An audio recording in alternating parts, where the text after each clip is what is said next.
तुम्हारे साथ मेरी खुशबख्ती वाबस्ता है। मैं उसके अल्फाज से मुतासिर हो गया। फिर मैंने कहा, अभी चंद रोज हम यहीं रहेंगे, हालात का जायजा लेंगे, फिर डूबते चांद की रात को हाकू के साथ लाखा की पहाड़ियों में जाएंगे और बागी फौज में शामिल हो जाएंगे। लेकिन तुम फोमा की हैसियत से इनमें नहीं जाओगे, बल्कि फोमा के एक वफादार की हैसियत से इन फौजों में शामिल रहोगे। इस तरह फौजों की निगरानी और इनकी उम्दा तरबियत भी की जा सकती है, क्योंकि बहरहाल हमें फौजी कार्रवाई तो करना ही होगी। बिल्कुल ठीक है, फोमा खुश होकर बोला। और अब शबाला तो सरदार बन ही गया है। हाँ यकीनन, लेकिन हाँ कहो। यह बात मेरी समझ में नहीं आई कि मैं दूसरी हैसियत से इनमें रहूं, फौजों में। हाँ क्यों, इसमें न समझने की क्या बात है? क्या मेरे लोग मुझे पहचान नहीं सकते? सूरत बदल जाएगी। किस तरह? तुम खूब दाढ़ी बढ़ा लो, बाल भी लंबे कर लो, लिबास पहनने का तरीका भी बदल डालो। इसके अलावा मैं तुम्हें आवाज बदलने के गुर भी बता दूंगा, और फिर किसी को अंदाजा भी नहीं है कि तुम जिंदा हो, इसलिए लोग इस बात पर गौर भी नहीं करेंगे। तुम भी मेरे साथ रहोगे ना? हाँ मैं तुम्हारे साथ रहूंगा। तब ठीक है, फोमा ने खुश होकर कहा। फिर बोला, लेकिन एक बात और। हाँ वो भी कह दो, हम फौजों में शामिल किस तरह होंगे? क्यों, ये कौन सा मुश्किल काम है? क्या हाकू हमारी मदद नहीं करेगा? ओह हाँ, कितनी सीधी सी बात है, फोमा ने शर्मिंदगी से कहा। और फिर वो किसी गहरी सोच में डूब गया।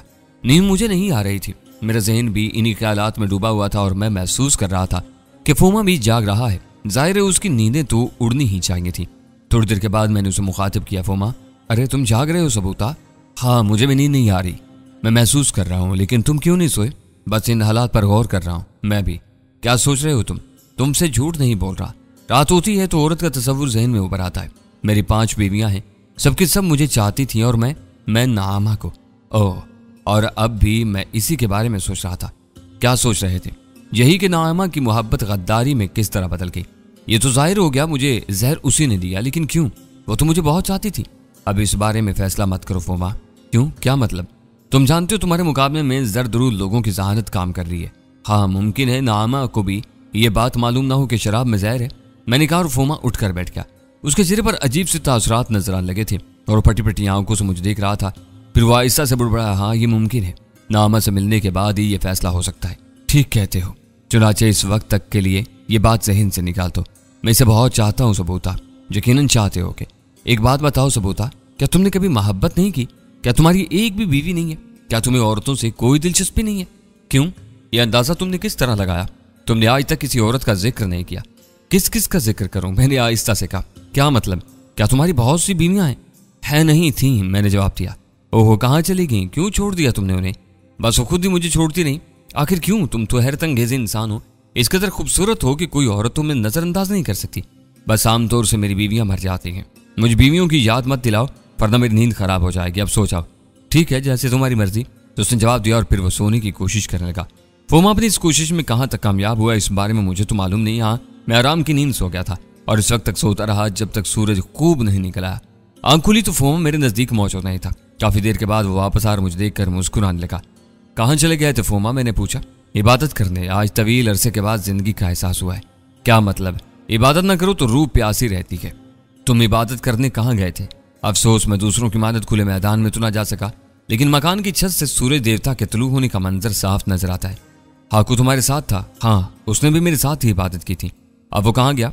अब निगरानी में हमारे लिए नाश्ता तैयार कर रहा है। इस बारे में वो दूसरों पर भी भरोसा नहीं करेगा, फोमा ने जवाब दिया। और फिर थोड़ी देर के बाद हाकू बजाते खुद हमारे लिए नाश्ता लेकर आ गया। उसने मुस्कुराकर मुझे सुबह बखैर कहा था। तुम्हारे लिए मेरे ज़हन में बेशुमार सवालात मचल रहे हैं, लेकिन मेरी तवज्जो अब एक ऐसे काम की तरफ मबजूल हो गई है कि दूसरे सारे कामों के बारे में मैंने सोचना छोड़ दिया। वो कहने लगा, ठीक है हाकू, मैं तुम्हारी दानाई से बहुत मुतासिर हूँ। पहले हम इन कामों से निपट लें, फिर मैं तुमसे तुम्हारे इल्म हिकमत के बारे में मालूमात हासिल करूंगा। बस चश्म, हाकू ने खलूस से दिल से कहा। इस वक्त हाकू भी हमारे साथ नाश्ते में शरीक था। नाश्ते के दौरान मैंने उससे पूछा, तुमने अपने घर वालों को हमारे बारे में क्या बताया? यही कि मेरे कुछ दोस्त मेहमान खाने में कयाम पजीर हैं, और मैं इन्हें दूसरों से रोशनास नहीं करवाना चाहता। मैंने हदायत कर दी है कि कोई मेहमान खाने की तरफ ना आए। हाकू ने जवाब दिया। और ठीक है, फोमा बोला, लेकिन अब क्या करना है आका? मेरे लायक जो खिदमात हों मुझे बता दी जाए। जरूर हाकू, लेकिन मेरा ख्याल है मेरे ऊपर तो यहाँ कोई पाबंदी नहीं है। मैंने कहा, पाबंदी तो आका फोमा पर भी नहीं है, बस सिर्फ इतना एहसास है कि अभी इन लोगों की निगाहों में नहीं आना चाहिए। हाँ ये मुनासिब होगा, फोमा बोला। सगाई के लोग तेरे बहुत अकीदतमंद हैं फोमा। इन्होंने तेरा मुजस्मा तराश कर शाहराह पर लगाया ताकि रोजाना इसकी ज़ियारत करें। सगाई की औरतें तेरे लिए अरसे तक बैन करती रही थी। बेशक सगाई का बच्चा तेरे एक इशारे पर जान कुर्बान करने के लिए तैयार हो जाएगा, लेकिन जैसा कि तेरा ख्याल है कि तू अभी दूसरों की निगाहों में ना आए, इस लिहाज से तेरा किसी के सामने ना आना बेहतर है। रही अजनबी सबूता की बात, तो शायद इसे इसी बस्ती में कोई भी नहीं जानता, और अगर लोग इसे मेरे मेहमान की हैसियत से जान भी लें तो मैं लोगों को इसके बारे में कोई कहानी सुना दूंगा। ठीक है, हमारा इरादा यह है हाकू, कभी अरसा दराज तक फोमा अपनी जिंदगी का ऐलान न करे और यहाँ रहकर अपने चेहरे में तब्दीलियां पैदा करे। फिर इसकी सूरत इस हद तक बदल जाए कि दूसरे लोग इसे पहचान न सकें तो वो तेरे साथ लाखा की पहाड़ियों में जाए, वहां जहां इसके हामियों और शबाला के बागियों का मस्कन है। तो तेरे इमाम पर वो लोग हम दोनों को खुद में शामिल कर लें। यूं फोमा अपने लिए लड़ने वालों को खुद ही तरबियत देगा और इसमें पोशीदा रहेगा। फिर जब वो कार रिजर्व लगाने के काबिल हो जाएंगे तो खुलकर सामने आ जाएंगे। मैंने कहा और हाकू तारीफी निगाहों से मुझे देखने लगा। बेशक तू जितना अनोखा है, तेरा तदब्बुर भी उससे मुख्तलिफ नहीं है, लेकिन इस दौरान हम तेरे मेहमान रहेंगे। आका की खिदमत से बढ़कर मेरी जिंदगी का मकसद और क्या हो सकता है। बस यही हमारा इरादा है, नहायत मुनासिब है। तो ये बात तय हो गई और कैसी उम्दा बात थी कि स्काई बस्ती में मेरे ऊपर कोई पाबंदी नहीं थी। चुनाचे जब एक पैर चढ़ गया तो मैंने फोमा से मुआवजत की और आवारागर्दी के लिए बाहर निकला। रुख मेरा झील की जानिब था और ख्याल था जहन में कि मुमकिन है झील के शफाफ पानी में वही सफेद मछली तैर रही हो। रास्ता मुझे मालूम था, सो मैं चलता रहा। वैसे भी वो जगह सरसब्ज थी और वहां का माहौल बेहद पुरकशिश, बशर्ते के पानी में लिबास से बेनियाज चिकना और संडोल बदन अटकलियां कर रहा हो। गुजर रहा था मैं एक दरख्त के नीचे से कि नागहां एक बारे गिराम मेरी शाने से टकराया और मैं चौंक पड़ा। वजनी पत्थर था जो पड़ा होता अगर शाने पर किसी दूसरे इंसान के, तो गया था जिंदगी से। लेकिन चट्टाने भी कुछ न बिगाड़ सकती थी मेरा। खां नाकाम रहा था वो जिसने सोचा कुछ और होगा। सो उठ गई मेरी निगाह दरख्त की जानिब और देखा मैंने उसी दिलरुबा को कि जिससे मुलाकात हुई थी झील पर, और हैरान थी वो अपनी नाकामी पर के ख्याल था उसका कि इस वजनी बोझ से चांबर न हो सकूंगा। सो फैल गई मुस्कुराहट मेरे होंठों पर और समझ गया कि बुग़्ज़ है कल का उसके सीने में। तब मैं पहुंच गया दरख्त के नीचे और देखा उसकी जानिब। बस अब नीचे उतराओ, मैंने कहा, लेकिन वह हैरान निगाहों से मुझे घूरती रही। शायद ये गलबा था हैरत का, लेकिन फिर नफरत ओहदा आई और उसने पहली बार नफरत भर लहजे में कहा, बड़ा ही सख्त जान है तू, इसलिए तो मेरा मशवरा है कि दरख्त से नीचे उतरा, या फिर मैं ही दरख्त पर आ जाता हूँ। मैं तुझे जिंदा नहीं छोड़ूंगी, तो इसका ऐलान करने की क्या जरूरत है। मैंने टटाई से कहा, वो खूनखार निगाहों से मुझे घूरती रही। मैं तुम्हारे नीचे उतरने का मुंतजिर हूँ, मैंने फिर कहा, और देख लो जा रहा था तुम्हारी तलाश में झील की तरफ। तू है कौन और कहां से नाजिल हुआ इस बस्ती में? क्या तुझे एहसास नहीं है कि बस्ती के लोग तेरी इस गलत रविश को पसंद न करेंगे? सजा तो तुझे मैं ही दे देती, मगर मेरा नाम शुमाला है और जानते हैं बस्ती वाले कि जिसने आंख उठाई मेरी तरफ सो धो बैठा जिंदगी से हाथ। लेकिन तू फनून हर्ब से भी वाकिफ मालूम होता है और मैं हैरान हूं कि वजनी पत्थर की चोट भी तूने आसानी से बर्दाश्त कर ली, लेकिन यह न समझ कि शुमाला तुझे जिंदा छोड़ देगी। तूने वो किया है जिसकी जुर्रत कभी किसी को ना हुई। मैं अपना कसूर जानता हूं। जब तूने देख लिया कि मैं झील में हूं तो तूने पानी में उतरने की जुर्रत कैसे की? वो बोली, मैंने नहीं जाना था कि पानी में तू है। मैं तो समझा था कि कोई जल परी तन्हाई देखकर पानी में आग लगाने आ गई है, तो मैं इसे करीब से देखने के लिए पानी में उतर गया था। हरगिज़ नहीं, मैं लड़कियों में से नहीं हूं जो अपने हुस्न की तारीफ सुनकर मर्दों के फरेब में आ जाती हैं, बीवियां बन जाती हैं इनकी और पेट फुला लेती हैं। फिर बच्चे पैदा करने के अलावा इनका कोई मसरफ नहीं होता। मैं अपने पेट को किसी तौर खराब करना पसंद नहीं करूंगी। खूब, लेकिन दरख्त से नीचे तो उतर आओ। तेरे कहने से नहीं उतरूंगी, बस तू चला जा यहाँ से। और याद रख, जिंदगी चाहता है तो अपनी तू सकाए से चला जा, वरना मैं तुझे जिंदा नहीं छोड़ूंगी। आज तू फिर पत्थर के वार से बच के आए, लेकिन कल मैं तेरे साथ कोई और बुरा सलूक करूंगी। मैं तेरे हर सलूक का मुंतजिर रहूंगा। क्यों? आखिर क्यों? इसलिए कि तू मुझे अच्छी लगती है। मरता रहे, मैं कभी तेरे फरेब में ना आऊंगी। मैं कहती हूँ बस अब तू चला जा यहाँ से। शुमाना बताया था तूने अपना नाम? हाँ, वो राय। तू नीचे उतरा, तू आजाद है, जिस तरह चाहे मुझे हलाक कर दे, लेकिन ये तो सोच कि मैं भी आजाद हूं कि जो चाहूं हासिल कर लूं। और तू यकीन करके झील पर मैं तेरी ही तलाश में जा रहा था। मैंने देखा कि उसकी आंखें शिद्दत गैज़ से सुर्ख हो गईं। उसने चारों तरफ देखा और फिर दरख्त की एक दूसरी शाख पर चढ़ गई, इसलिए कि मैं न पहुंच सकूं इस तक। दरख्त पर चढ़ने की जरूरत ही क्या थी? मैं दरख्त के नजदीक पहुंच गया और उसके तने की चौड़ाई इतनी न थी कि मेरे हाथों की गिरफ्त में ना आ सकती। दीवाना समझती होगी वो मुझे इस वक्त, और फिर न जाने क्या सोचा होगा उसने। दूसरे लम्हे जब दरख्त की जड़ अपनी जगह छोड़ रही थी और प्रोफेसर, यह काम मेरे लिए मुश्किल नहीं था, और कम ही होंगे ऐसे आशिक जिनकी महबूबा दरख्त पर बैठी हो और वह दरख्त समेत ले जाए इसे झील पर, जो वहां से ज्यादा दूर नहीं थी। लेकिन खुद उसकी क्या हालत थी ये मैं इस वक्त तो ना देख सका। अलबत्ता एक खुली जगह जब मैंने दरख्त को जमीन पर रखा तो देखा कि वो बुरी तरह चिमटी हुई थी एक शाख से और उसकी आंखें खौफ और दहशत से फैल गई थी। सो अब वो दूर न थी मेरी गिरफ्त से, बिलाशुबा बेहद तवाना थी, लेकिन मैंने किसी फूल की मानो उस शाख से तोड़ लिया और वो भी बेजान थी, सहमे हुए फूल की तरह कि उसकी अकल ने उसका साथ छोड़ दिया हो। यूं मैंने पूरा किया अपना अहद और मैंने शानों से पकड़कर उसे उठा लिया। वो खौफजदा निगाहों से देखती रही मुझे। कभी दरख्त की तरफ और कभी मेरी जानिब। यूं लगता था जैसे अब वो यहाँ से भागना चाहती हो। ना ही उसके अंदाज में मेरे लिए तनाफुर बाकी रह गया था। तेरा शुक्रिया शुमाना, मेरा अहद इससे ज्यादा ना था। और हाँ, मैं ये भी नहीं चाहता कि तू अपने जज्बा इंतकाम को पसे पुष्ट डाल दे। हाँ, अगर तुझे मेरी तलाश में दिक्कत हो तो सिकाई के मुदब्बिर और हकीम हाकू के मेहमान खाने में चली आना। इसका मेहमान हूँ। सो हैरत ज़दा लड़की को वहीं छोड़कर मैं वापस चल पड़ा। और प्रोफेसर अब इतना नातजुर्बाकार तो नहीं था कि लड़की की कैफियत का अंदाजा न लगा पाता। वैशी हिरनी काबू में आ गई थी और अब उसे मेरे पीछे ही भागना चाहिए था, और वही हुआ।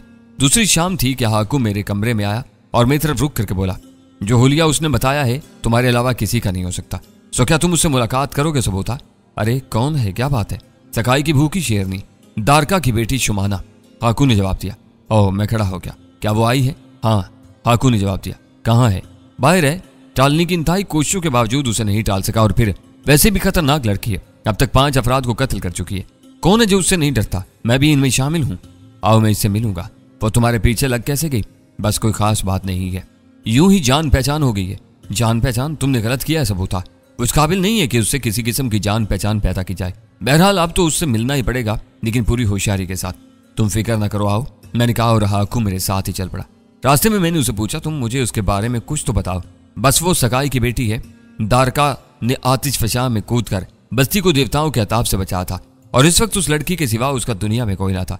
फिर जब उसने बस्ती वालों पर एहसान किया तो बस्ती वालों के पास इस एहसान की अदायगी के लिए उसके सिवा कोई चारा न था कि वो उसकी बेटी को शाख में लगे हुए नाजुक फूल की मानित परवरिश करे, और फिर जिसे पूरी बस्ती की मोहब्बत मिल जाए वो जिस भी रास्ते पर चल पड़े। चुनाचे ये लड़की पूरी बस्ती में घोड़े पर सवारी में अपना सानी नहीं रखती। इसे नेजाबाजी में भी कमाल हासिल है, और निस्फ दायरे की शक्ल का एक खंजर हमेशा इसके पास रहता है, जिसे वो आजादी से इस्तेमाल कर लेती है। भला कौन रोके उसे? ओह ठीक है, लेकिन इससे मिलना खतरनाक है। इसके दिमाग का कोई पुर्जा ठीक नहीं। हाकू ने कहा, मैं ठीक कर लूंगा हाकू, तुम फिक्र मत करो। मैं इस कमरे में दाखिल हो गया जहां शुमाना बैठी हुई थी। चेहरे पर वही सख्ती तारी थी।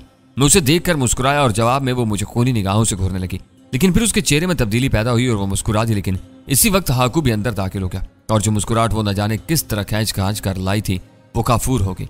हाँ हाँ, आ जाओ आ जाओ, हमारे सरों पर बैठ जाओ। जाहिर है तुम्हारा घर है, यहाँ सब कुछ तुम्हारी मर्जी से होता है। और मैंने हाकू के चेहरे पर बदहवासी देखी। ये बात नहीं है, तुम कहो तो मैं चला जाऊं। तुम्हारी उम्र कितनी है हाकू? क्या तुम्हें इतना अंदाजा भी नहीं है कि जब कोई अपने शनासा से मिलने आता है तो उसके सर पर सवारी नहीं की जाती? शुमाना ने उसी अंदाज में कहा। ओह, मैं माफी चाहता हूँ। हाकू बाहर निकल गया और वो फिर मुझे देखकर मुस्कुराने लगी, लेकिन न जाने क्यों मुझे ये महसूस हो रहा था कि उसकी ये मुस्कुराहट उसके चेहरे पर फैले हुए तासुरात से हम आहंग नहीं है। मैं भी उसे देखकर मुस्कुराने लगा। फिर मैंने उसे कहा, मैं अपनी शनासा को अपने करीब देखकर बेहद खुश हूँ, बशर्ते कि मुझसे खफा ना हो। मैं तुझसे बेहद नाराज थी। तूने वो जुर्रत की है जो आज तक कोई इंसान नहीं कर सका, लेकिन तू आम इंसानों से जुदा है। तू बेहद अनोखा है। आखिर तेरे बदन में कौन सी कुव्वत भरी हुई है? यकीन कर, तेरे होंठों की आतिश मुझे तेरे पास लाई है। बल्कि तजस्सुस ने मुझे मजबूर किया है कि मैं तेरे बारे में मालूमात हासिल करूं। अगर तेरे दिल से नफरत का जज्बा दूर हो गया तो आ फिर शुमाना, दोस्ती के लहजे में गुफ्तगू कर। दोस्ती? वो आहिस्ता से बुड़बुड़ाई, और प्रोफेसर इस वक्त मैं उसके चेहरे से कोई अंदाजा नहीं लगा सका। फिर वो मुस्कुराने लगी और पहली बार मैंने महसूस किया कि उसकी मुस्कुराहट में शगुफ्तगी है। राम हो रही थी या आहिस्ता आहिस्ता। हाँ, क्या तू मुझे इस काबिल नहीं समझती? नहीं, ये बात नहीं है। मैं सोच रही हूँ कि क्या तुझसे दोस्ती करना मुनासिब होगा, जबकि मैंने आज तक किसी से दोस्ती नहीं की। क्यों नहीं की? इसलिए कि इनमें कोई मेरा हम पल्ला नहीं था। औरतें छुई मुई फजूल बातें सीने में छुपाए हुए, खुद को कमजोर समझने की आदि, और मुझ कमजोरों से कोई दिलचस्पी नहीं। रहे मर्द तो पूरी बस्ती में कोई मर्द ऐसा नहीं है जो मेरा पंजा मरोड़ सके। ऐसे मर्दों से क्या दोस्ती की जाए जो औरतों से मुख्तलिफ भी ना हो। इसलिए मैंने इनमें से किसी को दोस्ती के काबिल नहीं समझा। ओह, मेरे बारे में तेरा क्या ख्याल है? मैंने मुस्कुराते हुए पूछा। बिलाशुबा तू मुझे सकाई के आम नौजवानों से मुख्तलिफ नजर आया। अगर तू इनसे मुख्तलिफ न होता तो शायद मैं यहाँ नहीं आती। एक दोस्त की हैसियत से मैं तुम्हें खुश आमदीद कहता हूँ। मैं इसका शुक्रिया अदा करती हूँ, उसने मुस्कुराते हुए कहा, और फिर बोली, हकीम हाकू मालूम होता है यहाँ से बहुत दूर चला गया। हाँ, वो भी तुमसे खौफजदा मालूम होता है। कौन नहीं डरता मुझसे? वो फखरिया लहजा बोली। लेकिन मैं भी बिला वजह किसी से दुश्मनी मोल नहीं देती। अगर कोई अपनी हद से बढ़ने की कोशिश करे तो फिर जरूरी है कि उसे उसकी हदों में धकेल दिया जाए, और अगर फिर वो बाज ना आए तो फिर जरूरी है कि हाँ, मैंने सुना है कि तुमने कई आदमियों की जिंदगी ले ली है। बहुत कुछ किया है मैंने। इन बातों को छोड़ो, अपने बारे में बताओ। अपने बारे में क्या बताऊं? बस यूं समझो एक हवारा कर दूं, घूमता फिरता तुम्हारी बस्ती में निकला हूं। यहाँ से कहीं और चला जाऊंगा। और ठीक है, मैं तुमसे तुम्हारे बारे में मजीद तफसीलात नहीं पूछूंगी। सिर्फ एक बात बता दो, तुम्हारी इस बेपनाह ताकत का राज क्या है? ताकत का कोई राज नहीं होता शुमाना, मैंने जवाब दिया। लेकिन इंसानी ताकत तो नहीं थी। फिर तुम्हारे ख्याल में क्या था? अगर कोई अंदाजा लगा लेती तो तुमसे इस बारे में पूछने ना आती। शुमाना ने जवाब दिया और मेरे होंठों पर मुस्कुराहट फैल गई। भला इस आतिश फशा को अपने बारे में क्या बताता? बताने से कोई फायदा भी नहीं था। इसके अलावा मेरी बताई हुई बातें उसकी समझ में क्या आती। चुनाचे मैंने कहा, मैं तुमसे कह चुका हूँ कि बस मैं एक तंदुरुस्त इंसान हूँ और उसके अलावा कोई बात नहीं है। क्या तुमने मेरे अंदर कोई खास बात महसूस की है? हाँ, तुम्हारा रंग, तुम्हारा अंदाज, ना जाने क्यों कुछ अजनबी अजनबी सा लग रहा है, और ये सिर्फ तुम्हारे ख्यालात हैं, वरना ऐसी कोई बात नहीं है। मैंने जवाब दिया और वो एक तवील सांस लेकर खामोश होगी। उसकी आंखें सोच में डूब गई थी। चंद साथ के बाद उसने सर हिलाया और बोली, हकीम हाकू से तुम्हारी सिर्फ दोस्ती है? हाँ, क्यों? कुछ नहीं, ऐसे ही पूछ रही थी। क्या वो तुम्हें मेरे साथ जाने की इजाजत दे देगा? क्यों नहीं, मैं किसी का पाबंद तो नहीं हूँ। तबाह सकाई के नवा में घूमने चले, उसने कहा, और मैं तैयार हो गया। लेकिन मैंने उसे कहा था कि मैं हकीम हाकू को अपने जाने की इतला दूं। बहरहाल ये एक इखलाकी फर्ज भी है और वो इस बात पर रजामंद होगी, और मैं उसे वहीं बैठा छोड़कर हकीम हाकू के पास चला गया। हकीम हाकू अंदर फोमा के नजदीक बैठा उससे गुफ्तगू कर रहा था। मुझे देखकर वो खामोश हो गया, फिर पुरजोश लहजे में बोला, आओ आओ। क्या वो चली गई? उसका लहजा अजीब था। मुझे हंसी आ गई, लेकिन मैंने हंसी रोक ली और उससे पूछा, तुम जैसा मुदब्बिर भी उससे खौफजदा है हाकू? बदरूहों से कौन नहीं डरता भाई, और फिर बदरूह भी ऐसी जो समंदर की गहराइयों में भी पीछा ना छोड़े। मगर तुमने उसे कहां से पीछे लगा लिया? हाकू ने कानों पर हाथ रखते हुए कहा, वो अभी यहीं मौजूद है। मैंने मुस्कुराते हुए कहा, मौजूद है? क्या दरवाजे के बाहर? हाकू ने बदहवास होते हुए कहा, नहीं, इसी कमरे में जहां तुम हम दोनों को छोड़कर फरार हो गए थे। और खैरियत हुई? हाकू ने सांस छोड़ते हुए कहा, मैं इस बला से बहुत खौफजदा रहता हूँ। इसकी वजह क्या है हाकू? मुख्तसरन तुम्हें बता चुका हूँ, बस उसके अलावा और कुछ नहीं। मैं इसके साथ चाह रहा हूँ। कहाँ? हाकू ने फिक्रमंदी से पूछा। बस यूं ही सैर करने। क्या इसने तुम्हें दावत दी है? हाँ। हैरत है, सख्त हैरत है। नामुमकिन सा लगता है, मगर तुम कह रहे हो तो ठीक ही कह रहे होगे। जाओ, लेकिन सख्त होशियार रहना। देवताओं की कसम, वो तो एपा पहाड़ी की आतिश फशां से भी ज्यादा गर्म और खतरनाक है। कोई काम उसकी मर्जी के खिलाफ न करना। अगर बिगड़ गई तो तुम खुद भी अजीब हो, लेकिन मैं नहीं कह सकता क्या होगा। सबूता ठीक कर लेगा हाकू, तुम फिक्र मत करो। फोमा ने उस गुफ्तगू में मुदाखलत की और हाकू खामोश हो गया। मैं हाकू के पास से चला आया। शुमाना किसी वैशी चीते की मालिक कमरे में टहल रही थी। उसने रुककर मुझे देखा। आंखों में किसी चीते की चमक थी। फिर धीमी आवाज में खुराई, मिल गई इजाजत? मैंने तुम्हें बताया था कि मैं इसे इजाजत लेने नहीं गया था, बल्कि इसे इतला देने गया था। चलो, उसने कहा और मैंने आवाज की जाहिर कर दी। वो मेरे साथ बाहर निकल आई और फिर हम बस्ती में आ गए। शुमाना के साथ चलते हुए मैंने बहुत सी दिलचस्प बातें महसूस की। बस्ती वाले मुझे शदीद हैरत से देख रहे थे। जाहिर मैं इनके लिए अनोखा और अजनबी इंसान था, लेकिन यह बात भी उनके लिए हैरान कुन थी कि बस्ती की भूखी शेरनी मेरे साथ इस दोस्ताना अंदाज में चल रही थी। लेकिन इनमें से किसी ने भी पूछने की जरूरत नहीं की थी, बल्कि वो शुमाना को देखकर रास्ता काट जाते थे। तो खूब रौब था इस बस्ती में उस लड़की का। दफातन मुझे रास्ते में पत्थर से तराशा हुआ एक अजीम मुजस्मा नजर आया और मुझे फोमा की बात याद आ गई। फोमा ने अपने मुजस्मे के बारे में बताया था। मैंने उसे देखते हुए कहा, यह किसका मुजस्मा है? तुम नहीं जानते? नहीं। क्यों? इस क्यों का मैं क्या जवाब दूं? मैंने कहा, क्या इस बस्ती में आने वालों के लिए इस मुजस्मे के बारे में जानना जरूरी है? क्या तुम्हारा ताल्लुक इन इलाकों से ही नहीं? मैं कह चुका हूँ आवारा गर्द हूँ। तो क्या आसमान से आए हो आवारा गर्दी करने? कर मुझे क्या कहीं से भी आए हो? उसने बुरा सा मुंह बनाकर कहा और यक बयक चौंक पड़ी, जैसे कुछ याद आ गया और उसके साथ ही उसके चेहरे के तासुरात बदल गए और मुस्कुराने लगी। बुरा मान गए? उसने प्यार भरे लहजे में पूछा और मैं उसके गिरगिट की तरह बदलने पर हैरान रह गया। बहरहाल मैंने जवाब देना जरूरी समझा और नफी में सर हिला दिया। उसने मेरा हाथ पकड़ लिया था। आदत पड़ गई है मुझे इस लहजे में बात करने की, तुम ख्याल न करना। दरअसल ये मुजस्मा फोमा का है, हमारे महबूब फोमा का, जिसे सफेद फामों ने धोखे से मरवा दिया और अब वो चूहा सरदार बन गया है जो औरतों से बात करते हुए भी अखलाता है। शबाला? हाँ, उसने जवाब दिया और फिर चौंक कर मुझे घूरने लगी। फिर एकदम रुक के, क्यों, क्या हुआ? कहीं तुम इन लोगों में से तो नहीं हो जिन्होंने हमारी बस्तियों में गंदगी फैला दी है? मैं इन लोगों पर लानत भेजता हूँ। ओह, तो तुम वाकई इनमें से नहीं हो? हरगिज़ नहीं। इसके बावजूद मैं तुम्हें इसके बारे में मजीद कुछ नहीं बताऊंगी। फोमा का जिक्र करते हुए मुझे दुख होता है और बाज़ औक़ात मुझे ऐसा महसूस होता है जैसे मेरी आंखों में आंसू निकलने वाले हों, लेकिन मैं कहना नहीं चाहती। जिस दिन मेरी आंखों से आंसू निकल आए, दोनों आंखें फोड़ लूंगी। मैंने एक गहरी सांस ली। खूब है ये लड़की, हर बात में वहशत, हर अंदाज में तिरन की, बेहद दिलकश थी वो मेरे लिए और इन्हीं वजहों से वो मुझे और पसंद आती जा रही थी। फिर इसके बाद काफी देर तक खामोशी छाई रही और फिर मैंने ही इस सकूत को तोड़ा। कहाँ चल रही हो? और वह चौंक पड़ी। उसने एक लम्हे के लिए अजनबी निगाहों से मुझे देखा, फिर एक गहरी सांस लेकर बोली, समंदर पसंद है तुम्हें? बहुत। हम समंदर में किश्ती चलाएंगे। तेज हवाओं में मुझे समंदर के सीने पर रक्स करने में बहुत लुत्फ आता है। क्या तुम्हें खुले समंदर में खौफ महसूस होता है? नहीं, मैंने जवाब दिया और वो हंस पड़ी। क्या तुम मेरे लिए तो सारी बातें नहीं कह रहे? मैं समंदर में बहुत दूर तक निकल जाती हूँ, बाज़ औक़ात इतनी दूर के एक रात में वापस ना आ सकूं। और बस्ती वाले समझते हैं कि बिलाखिर समंदर ने मुझे निकल लिया। या इंसानों का शिकार करने वाली मछलियों की बहुत आत है। वो बारहा सोच चुके हैं कि किसी दिन मेरी किश्ती उलट जाएगी और आदमखोर मछलियां मुझे हड़प कर जाएंगी, लेकिन दूसरे दिन मैं फिर इनके सीनों पर पहुंच जाती हूँ। नहीं, मैं खुशी से तुम्हारे साथ चलने के लिए तैयार हूँ। तब ठीक है, समंदर में किश्ती रानी मुझे बहुत पसंद है, लेकिन गहरे समंदर में मछलियां बहुत परेशान करती हैं, इंसान वहां तैर नहीं सकता। वैसे तुम बहुत अच्छी तैराक हो, मैंने उसे झील की याद दिलानी चाहिए। ओह हाँ, ये बात तो है। मैंने भी बात गोल कर दी और थोड़ी देर के बाद हम समंदर के एक खास किनारे पर पहुंच गए। यहाँ छोटी छोटी कई बादबानी किश्तियां खुशकी पर नजर आ रही थी। ये किश्तियां मछलियां पकड़ने वालों की हैं। इन्हीं में से एक किश्ती पसंद कर लो। वो किश्ती अच्छी है, लेकिन किसी को ऐतराज तो नहीं होगा। मजाल है किसी की। वो घुराई और मैं खामोश हो गया। अंदाजा तो मैं भी लगा चुका था कि वाकई उसके सामने बोलने की मजाल तो किसी की नहीं थी। छोटी सी किश्ती पानी में उतर गई और शुमाना ने बादमां खोल दिए। बादमां में हवा भरी और किश्ती तेजी से आगे बढ़ने लगी। शुमाना किश्ती के किनारे पर मजबूती से जमी बैठी थी। इस तरह बैठने से उसके हसीन तरीन बदन के नकूश और नुमाया हो गए थे। बिलाशुबा जिस्मानी तौर पर उसे दुनिया की खूबसूरत तरीन औरत कहा जा सकता था।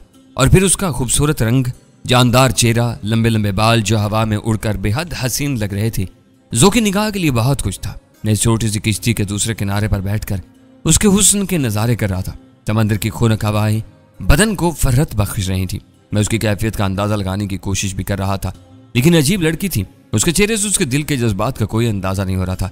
बस उसकी आंखें खला में घूर रही थी। अगर वो मुझसे मुतासर है तो उसका इजहार क्यों नहीं करती? अगर इसकी जिंदा सिर्फ फितरत शिकस्त खा चुकी है तो उसे बदलना चाहिए था। शुमाना, तुम क्या सोच रही हो? मैंने खुद ही उसे मुखातिब किया और वह चौंक पड़ी जैसे किसी गहरे ख्याल में डूबी हुई हो। कुछ नहीं। उसका लहजा भी बेहद सपाट था और यह जवाब देते हुए भी उसका चेहरा जज्बात से आरी रहा। लेकिन इस तरह खामोशी से तो समंदर की सैर में कोई लुत्फ नहीं आएगा। लुत्फ? उसने मेरी तरफ देखा और फिर जैसे उसकी आंखों की जिंदगी लौटाई, वो एकदम मुस्कुरा पड़ी। किश्ती को भारी समंदर में पहुंच जाने दो, वहां लुत्फ आएगा। जिंदगी जब तक खतरा से दो चार न हो, लुत्फ नहीं आता। उसने मुस्कुराते हुए कहा, हाँ ये तो हकीकत है, मैंने तायद की। बस थोड़ी देर रुक जाओ। तेज हवाओं ने किश्ती की रफ्तार खूब बढ़ा दी है। अभी थोड़ी देर के लिए हम खुले समंदर में होंगे। वो तो ठीक है, लेकिन तुम्हारी खामोशी अच्छी नहीं लग रही। मैं क्या बातें करूं? कुछ भी। अपने बारे में बताओ, अपने ख्यालात ही सुनाओ। सुना है तुम्हारे बाप ने इस बस्ती के लिए अपनी जान की कुर्बानी दी थी। मैंने नहीं देखा था, इस वक्त मैं बहुत छोटी थी। उसने बेजारी से जवाब दिया और मुझे उसके उस अंदाज पर काफी हैरत हुई। उसने इस तज़किरे से गैर दिलचस्पी का इज़हार किया था। तुम्हें अपने बाप की कुर्बानी पर फख्र नहीं महसूस होता? ओह फजूल बातें मत करो। बेशुमार किस्से होते हैं, बेशुमार कहानियां होती हैं जो कुछ हमारी निगाहों से दूर सिर्फ कहानियों की हैसियत रखता हो। हमें इनसे किसी एक ही किस्से से क्यों दिलचस्पी हो? तुम्हें अपनी माँ भी याद नहीं? कोई याद नहीं है मुझे। उसने मिजाजी से कहा, तुम्हारा घर कहाँ है? तराघाट के किनारे, सुर्ख रंग की सबसे खूबसूरत झोंपड़ी। उसने मुस्कुराते हुए कहा, तनहा रहती हो वहां? हाँ, और कोई रहने की जुर्रत भी नहीं कर सकता मेरे साथ, क्योंकि अगर सोते सोते मुझे गुस्सा आ जाता है और मेरा दिल चाहता है उसको कत्ल कर दूं। अनोखी लड़की हो, मैंने गहरी सांस लेकर कहा। इसकी निगाहें इधर उधर भटक रही थी। किसी समंदर का तवील सफर तय कर चुकी थी और अब तूफानी मौजें उससे खेल रही थी। एक बार फिर उसके होंठों पर मुस्कुराहट फैलकी। हाँ, अनोखी हूं। क्या तुम्हें इसका तजर्बा नहीं है? थोड़ा बहुत, मैंने भी मुस्कुराते हुए कहा। लेकिन हैरत अंगेज तो तुम भी हो। तुमने झील में जिस तरह खुद को बचाया, आम आदमी के लिए यह मुश्किल था। बेहद फुर्तीले और ताकतवर हो तुम। तुमने दरख्त को जड़ से उखाड़ दिया था और तुमने मेरे साथ ज्यादती भी की थी। ज्यादती? मैंने सुबह गौर देखा। हाँ, तुमने मेरे होंठों को भंभोर डाला था। तुमने इस तरह मेरे गरूर को तोड़ा था जो मैं अपनी निसाइयत के लिए रखती थी। लेकिन गरूर अच्छी चीज तो नहीं होता। मैंने मुस्कुराते हुए कहा, मैं मर्दों को अपनी जिंदगी में कोई हैसियत देना नहीं चाहती। मुझे औरतों की जिंदगी गुजारने का अंदाज बिल्कुल पसंद नहीं। ओह, लेकिन तुम्हें ऐसा मर्द भी मिल सकता था जो तुम्हें तुम्हारी मर्जी के मुताबिक जिंदगी गुजारने देता। यह नामुमकिन है।